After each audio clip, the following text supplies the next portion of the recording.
போன தடவை நம்மள எனிமி எங்கேயோ பார்த்தீங்கன்னா அசந்த நேரத்தில் பார்த்தீங்கன்னா அடிச்சு போட்டான். அடிச்ச அந்த சமயத்தில் பார்த்தீங்கன்னா எங்கேருந்து பார்த்தீங்கன்னா நம்ம எஸ்கேப் இங்கே வந்தோம். பார்த்தீங்கன்னா பைப்பில் மான்ஸ்டர் ட்ரக்கில் எந்திரிச்சு வந்துருக்காங்க. மான்ஸ்டர் ட்ரக்கில் வந்தால் விட்டுருவோமா தம்பி இருக்கீங்களா அப்படியே சாப்பிட்டானுங்க அப்படின்னு வச்சு அவனை போட்டு தள்ளியாச்சு.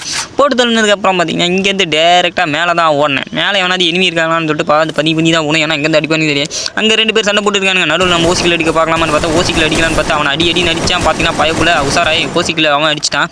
ஓசிக்கில் அவன் அடிச்சிட்டானா நான் கொஞ்சம் டேமேஜ் கொடுத்தேன். ஆனால் பார்த்தீங்கன்னா அவன் சாவலாம். ஆனால் பார்த்தீங்கன்னா எஸ்கேப் போயிட்டான். சரி இங்கேருந்து இந்த எப்படி இருந்தாலும் நம்மளை கண்டுபிடிச்சிருவாங்க. அதுக்கப்புறம் எப்படியாவது எஸ்கேப் ஆயின்னு சொல்லிட்டு அதுக்கப்புறம் பார்த்தீங்கன்னா எப்படியாவது எஸ்கேப் ஆகணும்னு நினச்சி இன்விசிபிள் கேரக்டரை யூஸ் பண்ணி இங்கேருந்து எஸ்கேப் ஆயிட்டேன். இந்த கேரக்டர் எந்த அளவுக்கு யூஸ்ஃபுல்லாக இருக்குன்னு பார்த்தீங்களா? அவன் எனிமி கண்ணுக்கு தெரிய மாட்டான். லாங்கில் இருந்தால் தெரிய மாட்டான். கொஞ்சம் பக்கமாக வந்துட்டோம்னா தெரிஞ்சிடும். இதையும் தண்ணி நம்மளுக்கு சுற்றி ஒரு ஜோன் இருக்கிறதுனால அந்த ஜோன்லையும் பார்த்தீங்கன்னா நம்ம மாட்டிக்கிறதுக்கு வாய்ப்பு இருக்குது.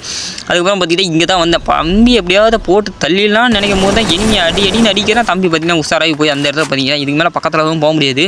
இதுக்கு மேலே பார்த்தீங்கன்னா எவனாச்சும் ஒருத்தன் பக்கத்தில் வரதுக்கு வாய்ப்பு இருக்குதுன்னு நினைக்கிறேன். ஏன்னா சவுண்டு கேட்குற மாதிரி தான் இருக்குது. சரி உள்ளே ஓடிடுவோம்னு சொல்லிட்டு பார்த்தா எவனோ ஒருத்தன் ஓடி இங்கே தாங்க வந்துக்கிட்டு இருக்கான். இங்கேருந்துலாம் வந்துக்கிட்டு இருக்கீங்க எனக்குனே வரீங்களாடான்னு சொல்கிற மாதிரி அவன் தான் பைப்பில் வந்துட்டாங்க. வந்தவொடனே எப்படியாவது இவனை போட்டு முடிச்சிடலாம்னு அழுத்தி பிடிக்கிறேன். சோழி முடிஞ்சிச்சு.